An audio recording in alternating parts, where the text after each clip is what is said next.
حضرات، آپ تمام حضرات سے میں اپیل کرتا ہوں کہ 8 شوال انعدام جنت البقیع کا دن ہے۔ اس دن جنت البقیع میں جناب فاطمہ زہرا سلام اللہ علیہا اور ہمارے دوسرے ائمہ کے گنبد کو، روضے کو منہدم کر دیا گیا، لہذا اس کو لے کے ایک احتجاجی مظاہرہ ہماری جانب سے شہید اسمارک پر 8 شوال کو دن میں 12 بجے 13 جولائی بدھ کے روز منعقد ہوگا۔ میں آپ تمام حضرات سے گزارش کرتا ہوں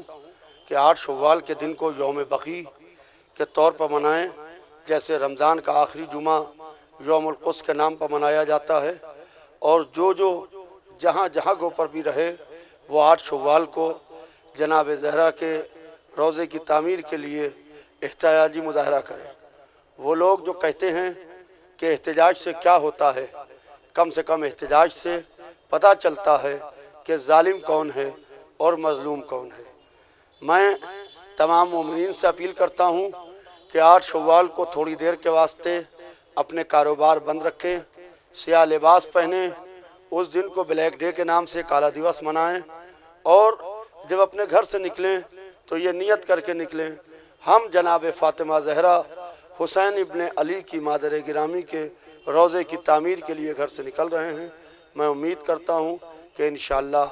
امام حسین علیہ السلام کے دربار سے انشاءاللہ آپ کے کاروبار میں آپ کو ترقی ضرور ملے گی۔ یہ وہ بی بی ہے جس کے پہلو پر دروازہ گرایا گیا، جن کے قبر کو کھودنے کی بات ہوئی اور مولا کائنات تلوار کاندھے پر رکھ کے قبر جناب زہرا کے سرہانے آ کے بیٹھے اور کہا کہ قسم ہے اس خدا کی جس کے قبضہ قدرت میں علی کی جان ہے، اگر سے کسی نے قبر زہرا سے ایک کنکری بھی ہٹائی تو علی اس وقت تک کہ تلوار کو روکے گا نہیں جب تک کہ اس زمین کو خون سے لال نہ کر دیں۔ تو آپ کل بھی دشمن جناب زہرا کے مخالف تھا، آج بھی دشمن جناب زہرا کا مخالف ہے، لہذا میں تمام جناب زہرا کے ماننے والوں سے اپیل کرتا ہوں کہ 8 شوال کو کثیر تعداد میں 12 بجے دن میں 13 جولائی کو بدھ کے روز شہید اسمارک پر پہنچنے کی زحمت گوارا کریں۔